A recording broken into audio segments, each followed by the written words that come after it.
इस क्वेश्चन में क्या है, for what value of n nth term of this AP and this be equal, n की क्या वैल्यू हो कि दोनों पे nth टर्म ये बराबर हो जाए, इस सीरीज का भी nth टर्म और इस सीरीज का भी nth टर्म बराबर हो जाए। तो अब पहले हम क्या करेंगे, इस सीरीज का nth टर्म निकालेंगे। 63, 65, 67 और ये सीरीज कितनी है 3, 10, 17।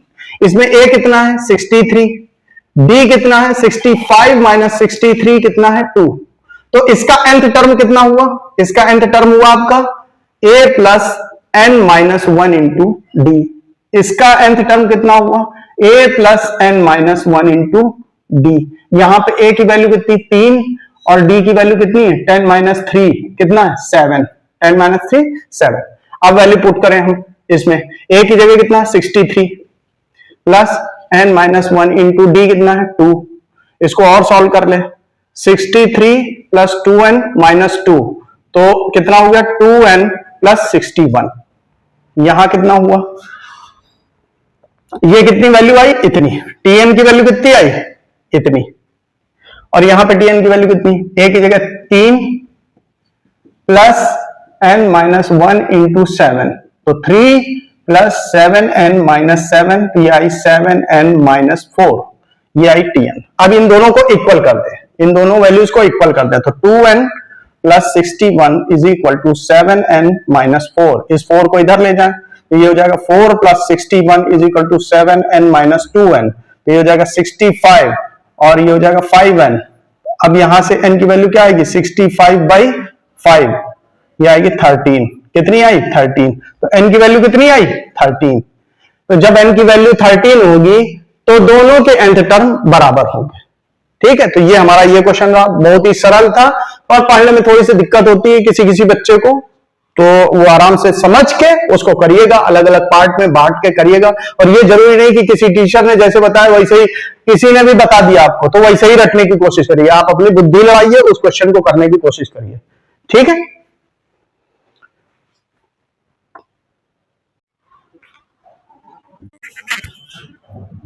तो बहुत सारे क्वेश्चन हम लोग धीरे धीरे एपी में कर रहे हैं, आप कॉन्सेप्ट समझते जाइए, उनको करते जाइए। किस तरह से टीएन, अभी मैं केवल टर्म्स के रूप में बात कर रहा हूं कि T n is equal to A plus N minus 1 into d से किस किस तरह के क्वेश्चन हमारे बन सकते हैं।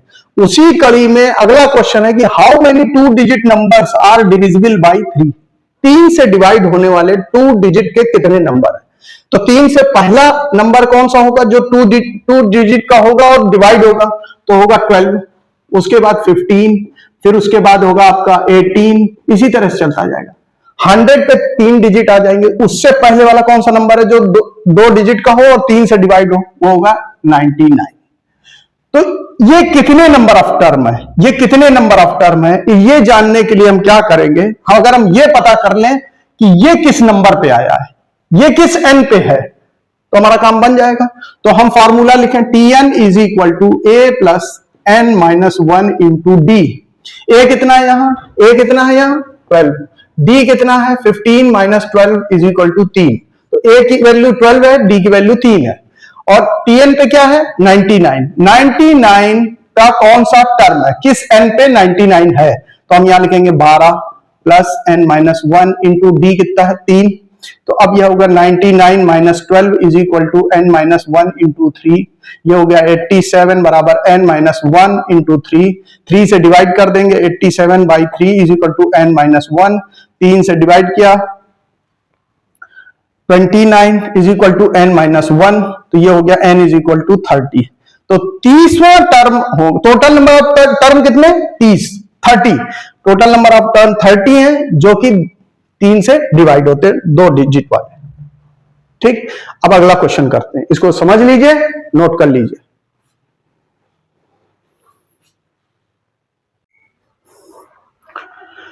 तो क्वेश्चन में ये कह रहा है डिटरमाइन एपी, वो एपी बताओ जिसका हुज थर्ड टर्म इज 6, जिसका थर्ड टर्म कितना है 6 and seventh term exceeds the fifth term by 12, जिसका अब इक्वेशन हम बनाते हैं, डिटरमाइन एपी, एपी पता करनी, जिसका थर्ड टर्म, मान लिया let an AP whose first term is a common difference यानी d is equal to d। ठीक है। इसका थर्ड टर्म यानी इसका थर्ड टर्म कितना दिया है तुम्हारा t3 कितना दिया हुआ है, उसकी वैल्यू कितनी है 6 अकॉर्डिंग टू क्वेश्चन ये है। एंड सेकंड केस क्या करा, seventh term exceeds the fifth term by 12। सातवां टर्म वो ज्यादा है पांचवें टर्म से कितना 12, वो कितना ज्यादा 12। तो सेवेंथ टर्म की वैल्यू क्या हुई a plus 6d minus a plus 4d is equal to 12। ठीक, तो अब क्या करेंगे, इसको सॉल्व करेंगे। तो 6d a plus 6d minus a minus 4d is equal to 12। a से a कैंसिल, 6d से 4d गया, 2d इज इक्वल टू 12। तो d is equal to 12 by d is equal to 12 by 2, ये हो गया 6। कितना आया, d की वैल्यू कितनी आई 6, d की वैल्यू आई 6। अब ये वैल्यू कहां पुट कर देंगे, यहां पे। तो a plus 2 into 6 is equal to 6। तो a is equal to a plus 12 is equal to 6। तो a is equal to 6 minus 12 is equal to minus 6। अब एपी बनानी, तो पहला टर्म क्या हुआ a, दूसरा हुआ a प्लस d, तीसरा हुआ a प्लस 2d। ठीक है, तो a की जगह कितना आ गया minus 6 plus 6 comma minus 6 plus 2 into 6। तो ये कितना हुआ टर्म माइनस 6 कॉमा 0 कॉमा 6। ये हमारी सीरीज आ गई आंसर।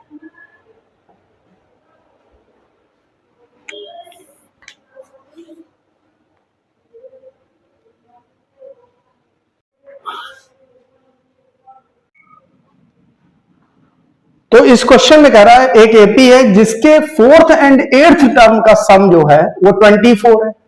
फोर्थ और एट्थ टर्म का सम 24 है। The sum of sixth and 10th term का सम 44 है। तो पहली कंडीशन हम देखते हैं, फोर्थ टर्म और एट्थ टर्म का सम जो है वो कितना है 24। इसी तरह से दूसरी कंडीशन क्या कह रही है, सिक्स्थ और 10th टर्म का सम कितना है 44, ये लिख दिया हमने। ठीक है, यानी T4 कितना हुआ a प्लस 3d, T8 कितना हुआ a plus 7d is equal to कितना है 24। इसी तरह से अब ये कितना हुआ, a से a जोड़ा 2a plus 10d is equal to 24। 2 से सभी को डिवाइड कर दिया, a plus 5d is equal to 12। एक इक्वेशन हमारी ये आ गई। अब ये सॉल्व करें, T6 का मतलब a plus 5d, a plus 9d is equal to 44। तो ये कितना हुआ 2a plus 14d is equal to 44। 2 से डिवाइड कर दिया सब, a plus 7d is equal to 22। दूसरी इक्वेशन हमारी ये हो गई। अब इक्वेशन नंबर 1 और इक्वेशन नंबर 2 इन दोनों को सॉल्व करेंगे। तो a plus 5d is equal to 12, a plus 7d is equal to 22। इससे माइनस कर देंगे, ये कट गया, ये आया minus 2d is equal to minus 10। दोनों सब से माइनस कर दिया, d बराबर आया माइनस 10 बाई माइनस 2, ये आया 5। d की वैल्यू कितनी आई 5। d की वैल्यू पहली इक्वेशन में रखेंगे, put the value of d in 1, यहां रख देंगे d में। तो a plus 5 into 5d is equal to 12 में हम वैल्यू पुट करेंगे। तो a प्लस 5 इंटू डी की वैल्यू कितनी आई 5 इज इक्वल टू 12। तो a plus 25 is equal to 12। तो a is equal to 12 minus 25 यानी माइनस का 13। तो a की वैल्यू कितनी आई 13। अब एपी पता करनी है, तो पहला टर्म क्या होगा a, दूसरा a प्लस डी, तीसरा a प्लस 2d, ऐसे सीरीज पता कर लेंगे। तो a की वैल्यू कितनी माइनस 13, उसमें 5 जोड़ेंगे minus 13 plus 5 minus 13 plus 5 into 2। तो अब सीरीज क्या बनी हमारी, पहला टर्म हो गया माइनस 13, दूसरा हो गया माइनस 8, तीसरा हो गया माइनस 13 प्लस 10, ये हो गया माइनस 3। इस तरह से हमारी सीरीज ये बन जाएगी। ये आंसर है, ये हमारा आंसर है। तो ये करने के छोटे छोटे तरीके हैं, आप ध्यान दीजिए इन पे, इनको करिए। कभी कभी कैलकुलेशन में हम लोगों से भी गलती हो जाती है क्योंकि लिखते रहते हैं। अब आप लोगों से भी कैलकुलेशन में गलती, लेकिन कॉन्सेप्ट में गलती नहीं होनी चाहिए कि कॉन्सेप्ट आप सही लगा रहे हो कि T6 की क्या वैल्यू रखनी, T4 की क्या वैल्यू रखनी, T8 की क्या वैल्यू रखनी, इक्वेशन कैसे बनानी, उन दोनों को सॉल्व कैसे करना है। तो ये तो पेयर ऑफ लीनियर इक्वेशन में कर ही चुके हो आप लोग की इक्वेशन को सॉल्व कैसे किया जाता है। तो हम लोग सॉल्व करके ये आंसर निकाल सकते हैं।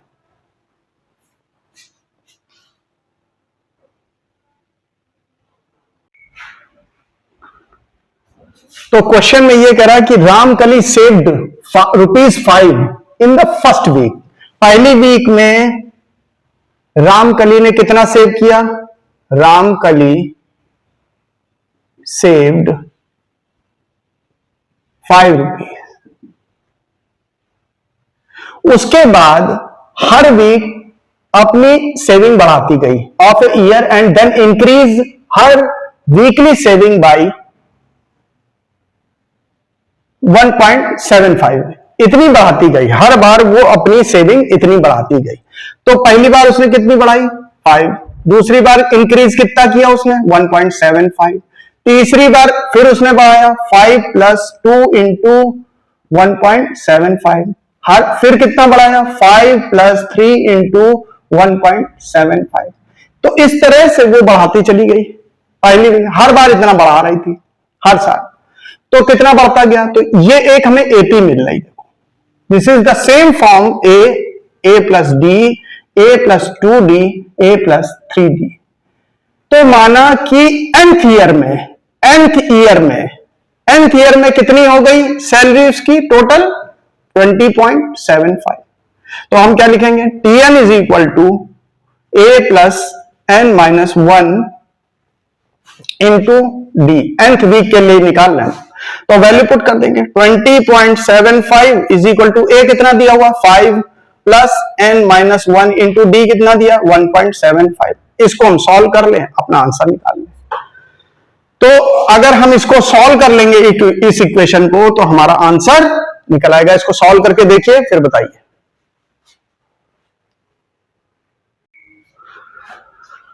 तो इसको सॉल्व करने के लिए क्या करेंगे? 20.75 = 5 + n-1 × 1.75। तो 20.75 - 5.00 = n-1 × 1.75। इससे इसको जाएगा, ये आएगा 15.75 = n-1 × 1.75। यही तो होगा। अब ये नीचे आ जाएगा 15.75 / 1.75 = n-1। ये गया 9 बार, तो n-1 = 9, तो n आ गया 10। तो 10वें वीक में उसकी सैलरी कितनी हो जाएगी? उसकी सेविंग कितनी हो जाएगी? 20.75। तो सवाल पढ़िए, उसको ध्यान से देखिए और अपना आंसर निकालिए। अब मैं ये एक्सरसाइज लगभग मैं खत्म कर चुका हूं, 1-2 सवाल रह गए, वो आप ट्राई करिएगा। नहीं आते तो मुझसे कमेंट पूछिएगा। इसके बाद मैं इसके सम की और भी जो एक्सरसाइज है वो मैं कराने की कोशिश करूंगा, जितनी जल्दी हो पाएगा। अब मैं लाइट भी पढ़ा के एक बार वीडियो डालूंगा। मैं एक बार पहले भी कह चुका हूं, मुझे टाइम नहीं मिल रहा। मैं अभी लाइट के वीडियो बना के जो फिजिक्स में लाइट का चैप्टर है वो भी मैं डालूंगा और उसको समझने की कोशिश करिएगा, फिर उसके क्वेश्चन करिएगा। Thank you.